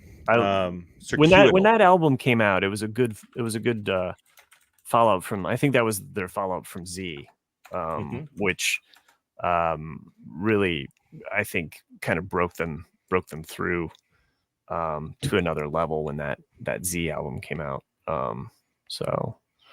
But at the same time, too, like this is another fucking band that is 100,000 times more magical live than in any studio album. Yeah, no, for sure. I just there are some songs that they play though that it's just like if you've heard them from listening to the album and then you see them in concert, it's like it just takes it to the next level. Like the way they perform some of those, and Jim James, like his voice is So good. so good. They have a version just outside of their albums. They have a version of "This Land Is Your Land" that it ends up kind of in my station. Yeah. So, and Jim James, he had gone off and did a solo thing where he just covered. Yeah. He covered some George Harrison. Yeah, that was Some, from 2009. his solo stuff Yeah. is really fucking out there. Yeah. The tribute one is all like 6 tracks of George Harrison. And Right. then you have tribute 2 or whatever it's called, and that one is also a good record as well of just cover songs. Because he doesn't just do a straight cover, which is what I always respect. If someone can take a great song and then completely make it their own, then that's to me a signature of a good artist. Yeah, especially if you're covering something, taking it to the next level. Yeah. Where It's like an artist that I detested from the minute I heard them to this day is it'll hit me in a minute. But they did a record based on the Basement Tapes a few years ago, and it was a travesty. well, no, it was just a bunch of like poems that Dylan had, but didn't actually ever record a song. So they gave like a track to Jim James. They gave a track to Mumford and Son. I cannot stand Mumford and Son. Oh, okay. And I will wait. What? I will wait for you. Is that a Mumford and Son song? But so they gave like all these poems to Mumford. They gave them to Jim James. They gave them to I all like these how you say artists, poems. because that's what they were. I know. I like how you pronounce it. Oh, okay. And you see Jim James like in his home, going like reading it, and already kind of you can see the ideas percolating and how he's going to craft a song out of Bob Dylan's lyrics, and you see Mumford freaking the fuck out, and it's just this documentary how they're making this record, and I just never respected much of Mumford and Sons. I felt it's kind of like when you heard the argument of like the Rolling Stones and all the 6 Stars stole black people's music. I never understood the argument that by that point until I heard Mumford and Sons. I was like, oh, I get it. You're a British artist who is just bastardizing folk music, and that's just how I felt. Mm. And I've definitely gotten arguments about people about Mumford and Sons because there's a lot of people that really like them, but like there's just a band. I hope you don't dislike Lumineers. Lumineers has got some pretty kick-ass tracks. Okay, because I felt like I would have to go to the mat for them. I went back into the Lumineers. Well, the Lumineers at least can write a hook. You And know? they can, and they had the Brightside album, which was their more recent album that they released. I thought there was some songs on there that really resonated with me. So have you ever heard I of think they Lord go deep. Huron? Yeah. Oh yeah. Lord Okay. Huron. Hey, Mhm. I'm not sure. They're not a very well known band. But Well, I mean, they have some similar, like, it's in a similar family to Yeah. like your Lumineers style, but Mhm. less poppy, but more of like a storytelling vibe to it. But yeah, Lonesome Dreams is a solid album. I started to say this earlier. You know, all 3 of us are we're fucking geeks. You know, and yeah, we're just encyclopedias in a way of weird shit. Of weird shit, yeah. And I started to say this when we were talking about TV shows earlier. Like I every now and then I'll get a friend who's known me, more of an acquaintance than a friend, and but he knows like, oh, Nick would love this TV show, you know, and they'll recommend to me like 2 or 3 months later, and they're like, Nick, you should watch 3 Body Problem. You should watch Shogun. I'm like, all right, yeah, I'll check that out. Dude, I saw it. You're like, I podcasted about that 3 months ago. You fucking douche. But it's just like saying Lord Huron reminded me of that. Yeah. You know, it's kind of like right. like Steven Sanchez is a kid. He's like 20 years old, and he's writing kind of like Roy Orbison style songs, and he's fucking awesome. If you guys haven't listened to him, you should. He really up until now been putting out EPs, and he's got this one. They finally now released his one record. But like there's the one song that's like his famous one is called "Until I Found You." It's very Roy Orbison, and like you're like, I would never fall in love again until I. I know that song. It's such a good song, but like that record, it's good. But I mean, like that song is a couple years old now, but like his actual first proper record has finally been dropped. Yeah. The album One at a Time. That one. Is that? I'd have to look it up. No. Okay. Well, now we're getting into it's called like music Angel feels. something. I like this. Angel something. Okay. Maybe So now that we're getting into our music feels here for a hot second, so that band that's opening up for Dave Matthews is at the Gorge for me is I don't know if you've ever heard of you've heard of the band Wolfpack, have you?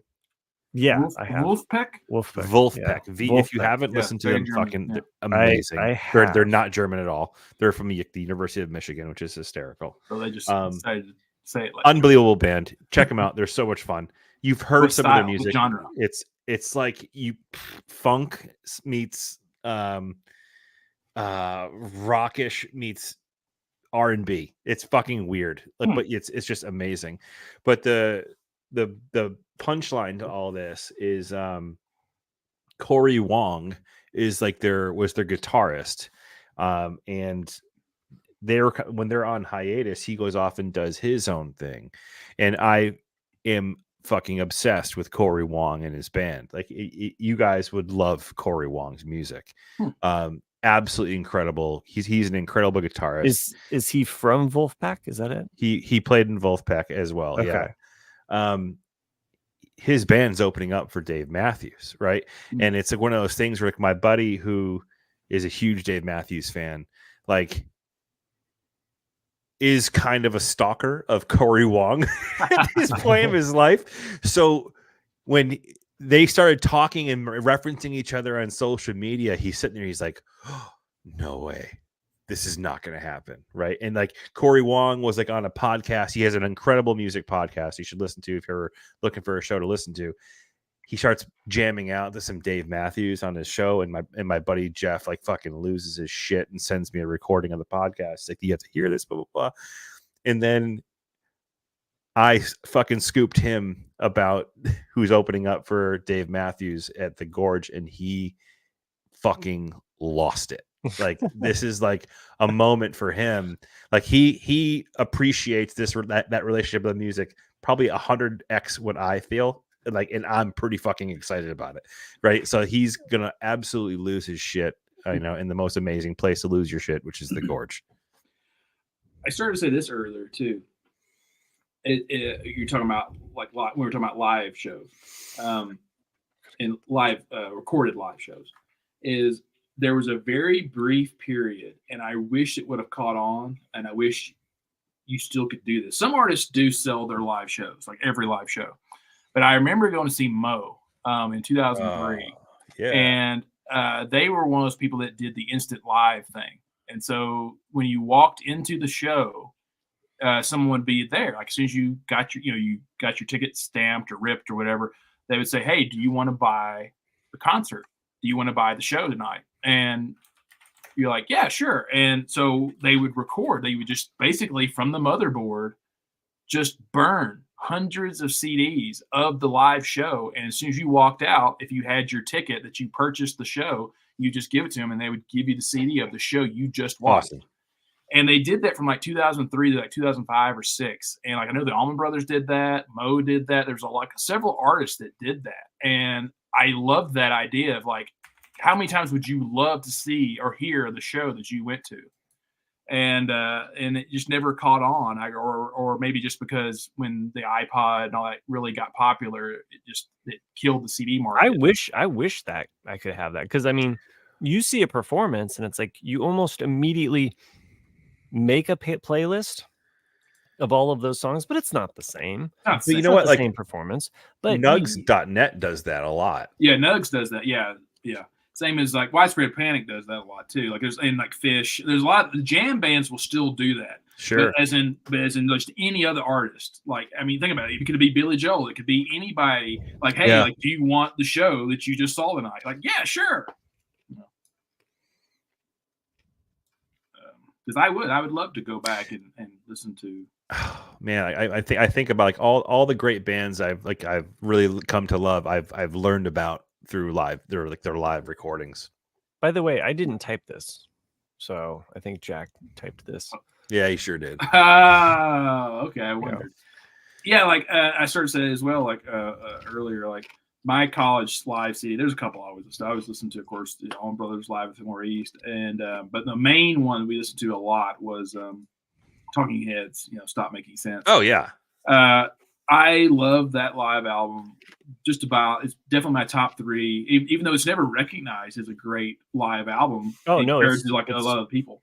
But I will listen to that over their studio records any day of the week. It just has more of a swing to it. It gets me up. I just love that record. And then go ahead. No, you're right. It is a really good, and I'm glad that you mentioned that as a live album, because I think it goes through so many different movements within that performance too, and it does feel very electric or live. I mentioned this before, but if you have Netflix, Documentary Now, a spoof comedy show where they spoof fake documentaries, you don't have to, it's an anthology, so you can just jump around to which ones that you find interesting. But if you like Talking Heads, Stop Making Sense, they do a spoof of that as a documentary. And I mean, it's obviously not the Talking Heads, but it is. And the way they do it, it's spot on, a send off of that. So there's a cover band coming to this area for Talking Heads, and I kind of want to go see them, but I'm like, but it's not David Byrne. One of the songs that I Speaking in Tongues album is my favorite album. Yeah. But Slippery People is got such a good groove to that the lyrics are just complete nonsense to the point where like I don't care what you're saying, but that groove on that is just so good. There are certain songs that I feel like that we come across and it's like I just want to live in that sound, or that feeling of that song, So it's things like, especially when it comes to sound, it's when because I know that Matt and I really like Brian Eno a lot, And the older I get, the more respect I Fuck you, have. Chris. You don't like Brian Eno. He does. I just don't think I don't know. I don't want to put words in Chris's mouth. But like the older I get and the more I get into music, I've always been into music, the more I respect producers of like what they did, you know. And like I know Chris really likes you too. Like they're not my favorite band. I mean, I'm good with them. I'm not like, oh my God. I thought you really liked you too. Okay. Anyway, but like you know, the more I get into Brian Eno and the more and what he does, when I hear what he did on Joshua Tree, especially with Streets Have No Name, and like, and you kind of go, or Talking Heads, or you're like he's the guy who really, even though you had a solid structure, a backbone of a song here, he's the one that took it up to that 11, you know, as you might say, you know, of just giving it that ambience of the sound, you know. And, anyway. Well, I mean, it's like George Martin is synonymous with making the Beatles, you know. But yes, that producer. You know, I saw something with him on it recently. Maybe it was. Are you still talking about the documentary? Which one from before? I saw Brian Eno on something recently. It was like I think it must have been some type of what the fuck? Where did I see Dune? Was it on Dune? Oh no! What the fuck? Why did I see him? That's gonna drive me nuts. I definitely saw him on something recently because they kind of go back and they show what he looked like back in the 70s and 80s. Yeah, right. Exactly. What the fuck? He's someone that definitely looked better as he aged. You know, like, I always wanted, missed opportunity, and I don't know what happened creatively between them, but you know, Bowie and Eno, they worked together, and they had the trilogy in the 70s, and then in the 90s they had Outside, which I loved that album. The 9 Inch Nails song aside, I liked the fact that they were kind of creating this really kind of like this drama or this crime mystery opera almost, you know, with this weird space thing. And there was going to be 2 more. Like that was the initial idea, is they were going to make another trilogy, Eno and Bowie. And so we never really got that. It was like they did Outside, and then Bowie ended up doing like Earthling, and then he just kind of went in it. He just kind of went in a different direction and never went back to Eno. And I was always like, dude, like I feel like this would have been, you know, I just a personal missed opportunity there. With, you know. I think Bowie was probably a little difficult to work with. You think? Yeah, just a little bit. Because like the more I read about just even Under Pressure, when I read about every person of the Queen and their point of view of that song, and then I read about what Bowie said about the song, I realized like, oh wow, like that's when you have a lot of really smart people, you know, it's hard to really get along, you know, and get the song. Well, and you know, you think that it's going to be like, hey, this is like the Justice League of Society. We're all in this together, guys. You know, let's go fight a common enemy. But it's not really like that. You know, like we all like to imagine that the Beatles live together in one big house, like in the movie Help. But you know, in reality, they had their separate lives. You know, and that those kind of stigmas of as far as like the personality or who they were. I mean, I know many of my heroes, I wouldn't, you know, probably get along with them or like who they are as people. Right. That doesn't mean that I can't enjoy their music, you know, and I can't separate those things out. You know, so long as like I don't find out that they're committing genocide or rape or, you know, I actually fully believe that, like that old expression of like never meet your heroes.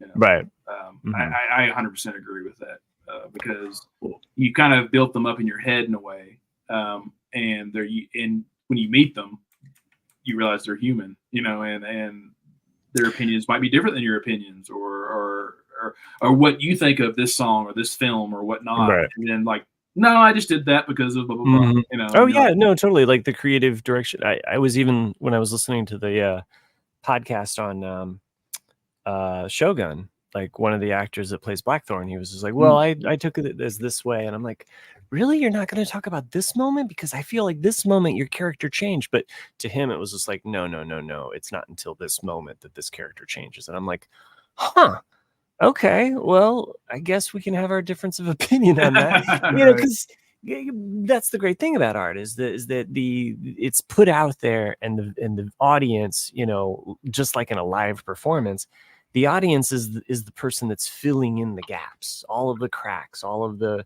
they're the ones that are making the circle complete. Like art isn't complete until it has that receiver or that recipient to like respond to it in some way. Well, what Yeah. I To finally me- figured it out. okay, Chris. Sorry, I've been half listening, half researching, like I normally do.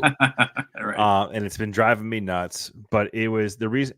Did I hear about it from you, Nick, that he wrote like a whole thing of music for the Apollo anniversary? He did. He wrote in '83. He wrote a soundtrack for a film about the Apollo landings, and then he went back to it like a decade later, and then added another disc to it.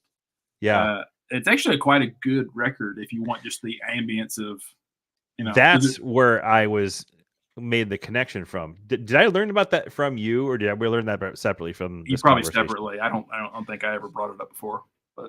Yeah, I found it like fucking amazing. Like it's like this whole, is it the 2022 Space Odyssey? Oh, for fuck's sake, this is amazing. Yeah. This is like when you just put your headphones on at night Well, after. there's a bunch of them. Like I love all four parts of the ambient albums. There's another one he did called The Pearl in '84. That's it's like with Bud, Jumping Bud. It's piano and then his sounds. Like a lot of Brian Eno's ambient stuff I love. I mean, even his '70s stuff where he actually is writing lyrics and some good tunes. Like those are great. I just love basically all the '70s and '80s Brian Eno.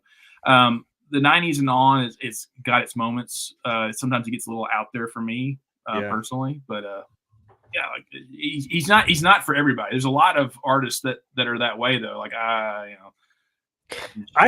will also say, like, I will really dig on some instrumental music because if I'm reading, like, I love to put on music as I'm reading that doesn't have lyrics, because then I can it's almost like the You sound. will love Wolfpack Okay. I have put it in my queue or here on my Corey phone. Wong, both of them. Okay. Well, but I'll I'll send you make some stuff. a reading playlist just so that I can just kind of like, here's a bunch of different instrumental stuff, and if I don't like a track, I can always skip it. But it kind of creates a soundtrack. So, I had a point I really wanted to make before Chris spoke, and I've already forgotten. well, fuck Sorry. you, Chris. Why did you have to make No, your no, point? no. Well, whatever you were talking about, Matt. My fucking ADHD I was brain just went off in, like, four different going on a directions. tangent about like the listener and the audience, like filling in. Oh, that's it. You Because that's what I'm saying. Like to me, that's what great art is. Like it doesn't matter if it's paintings or pictures or music or films or anything. Is that when the artist allows the viewer or the consumer to have their own concept about their concept, I think that's what makes art last. And that, like just take like Bohemian Rhapsody, for example. What's that song mean? No idea. Exactly. It's about killing a man. See? But like I'm saying, like some people say it's about Freddie Mercury's struggle coming out as a gay man. Some people say it's an opera about a young man who's being forced by the mafia and he has to kill somebody and run away from it, and then you realize he's a doomed man. There's so many different versions of what this song means, and that to me is what makes art, and that it means something different to you versus us. We all find a value in this, and whereas if someone just straight up tells you, you're kind of like, oh, it kind of ruins it in a way. Yeah. Right. Yeah. I mean, I guess that's what I also like about historical related dramas, and the fact that it's history, but it's not. It's like a variation of that. I guess there's something. Okay. Just take more, Chris. One last thing I just wanted to mention about that aspect of, we were talking about meeting our heroes or what have you, but it reminded me, uh, David Bowie, the day he died, or the day that it was officially released, was it occurred on the anniversary of my mom's death. So it was like the same day. And so I was,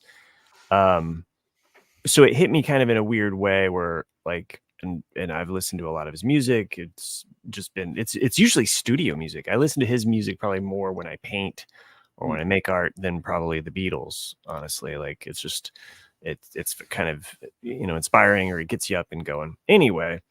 But I just was like, yeah, I don't feel anything for this. It's like, I'm sorry for his family, but like, I didn't know him.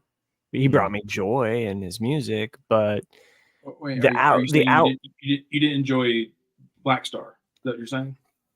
I couldn't listen to Black Star when it dropped. I could not listen to it. I was just like, nope, can't do this right now. It actually took me until like COVID 2020 where I was like, okay, I'm ready to deal with this. And I listened to it, and I love Lazarus.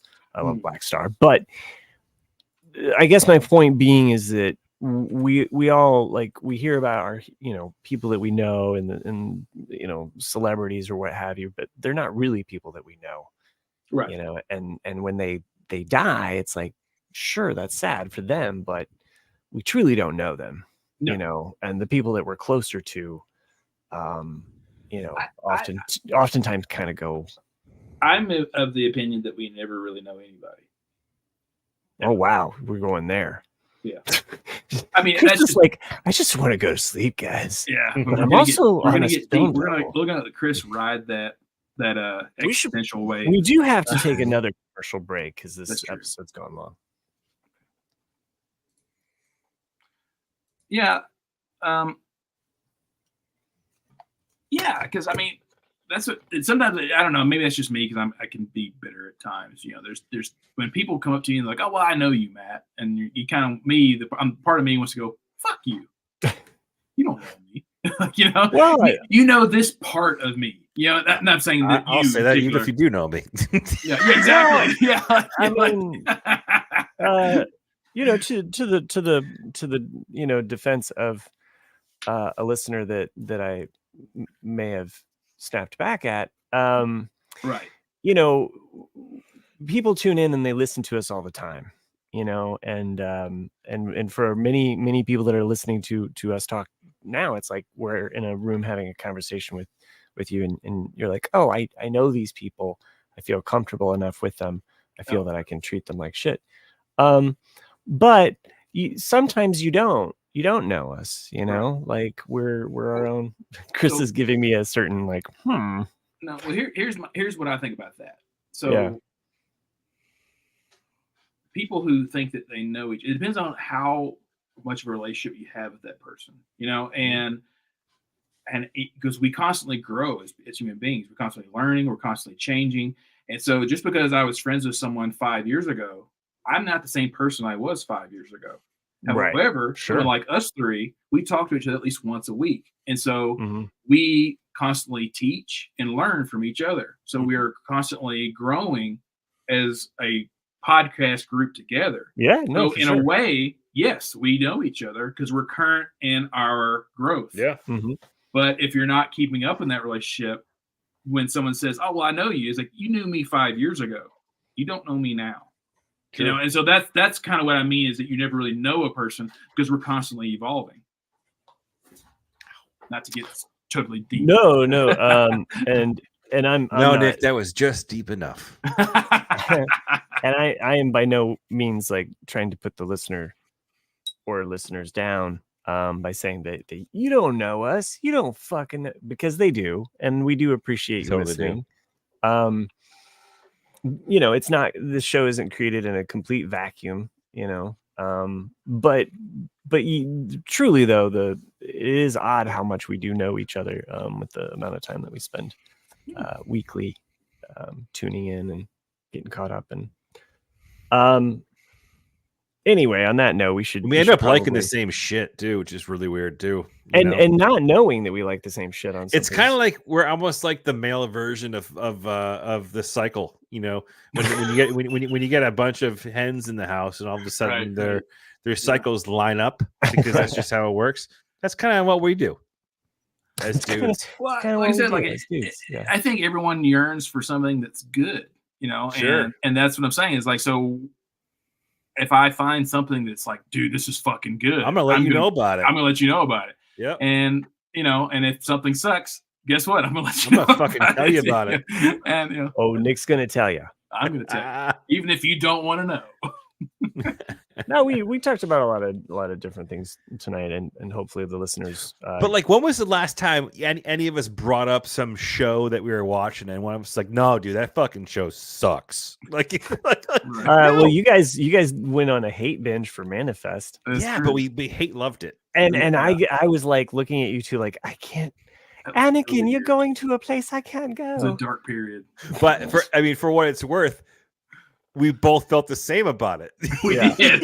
We did. It's like we weren't going against each other. We're agreeing with like the level of hatred flowing through us, like Palpatine trying to fucking make me crack. It was so bad. It's so bad. It's so bad. Yeah. And the thing is, it was one of those shows though. Like it was so bad, but you were so intrigued. Of like, Yeah. I just want to know the ending. I just want to know How it are they ends. going to unfuck this story? I Are they? assume that that's how listeners feel about this podcast. Yeah, They're like, for how are they going to end it? Yeah, How... fuck you, listeners. You don't know. You don't know. I love you. I love you. It's a love hate. We hate to love.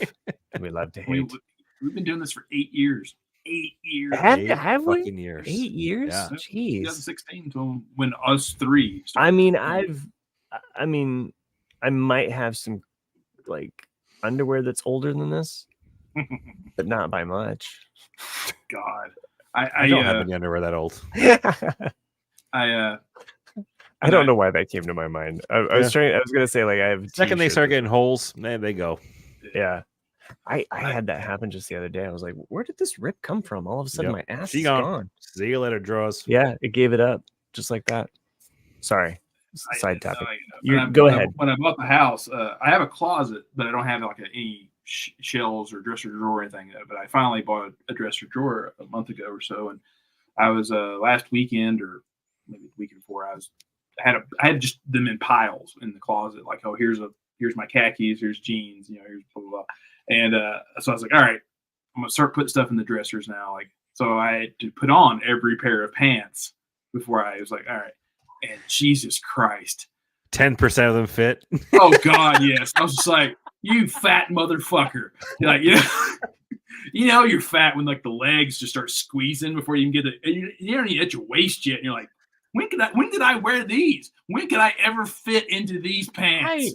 Dude, all right. So fun fact, and I need to go to bed after this, but like the no, Jackson Gladfelter is actually trying to get us legitimately to close out the show. He's like, yeah. have any emails? yeah, right. Thanks, Jackson. So like today, I'm going to a wedding in a couple of weeks. So actually, my wife's coworkers are still, some of them are still young and still the age of getting married. Oh yeah. And so we've been out of the weddings like game for a Yep. while now. But also now we have to go to a Mhm. wedding. There's no fucking chance my suit fits me, right? So I'm like, okay. Right. Well, I'm also planning on trying to lose some weight, so I'm not gonna fucking go too crazy. I'm not gonna buy myself a suit. I had to go and rent a fucking suit today because I don't want to buy a fucking suit for what I Right. am right now, knowing that I'm gonna lose 15 to 20 pounds. Like, it's Were I you can't. out biking today? Is that I saw Yeah, your yeah, I saw yeah. your B rail and I saw that. I was I'm like, gonna be oh, it's like- real. Yeah, Be I went, real. got the bike back out for the first time this year, which I'm excited for. Yeah, it's always that. I hate it when it's like you get out on the bike and it's like, oh, it's windy. I'm going against the wind. I'm actually going backwards now. Yeah. No, yeah, I got into biking quite a bit, end of summer, early fall. Got a road bike, you got a fat I've debated it's- about getting it. It's a mountain bike. It's not a fat tire, but it's like a mountain bike style thing. But I got a rail trail near my house, which is an old, I don't know if you guys have those where you are, but it's like an old abandoned railroad that they converted into like a bike / walking path. It goes for about 35 miles. Oh, that's nice. So yeah, I don't go that far. I go about 10 miles in and turn around, but Sure. but a yeah, good, but a good 20 miles is solid. yeah, man. Yeah. So so that's my my outlet. We did not get emails, by the way. Okay, we did not get any emails. So on that Sorry, note, Jax. I know you really wanted one. yep. Jackson, hope you are doing okay. I know that that's right. it doesn't have the surgery yet until later in May. Well, So we got you, buddy. Yep. So hang in there and let us know. Give us updates as things progress. But we'll go ahead and close out this show at the 2-hour mark here that we're reaching. We have a couple patrons that make this show possible, and thank you for making this friendship with these podcasters happen. We'd like to thank Eckhart Richter, Maggie the Magnificent, Joanne with the plan, and Ed the creepy letter crazy poopy carrier of diseases. Matt, you did a nice job this week. I want to thank you for being a great producer. Oh, no, yeah. Well, it was fun. It was fun being back in this hosting seat. So next week it'll probably be back to Jack. But until then, thank you. Hasta luego and sayonara. See ya. See ya. Boop-doop-doo-doo.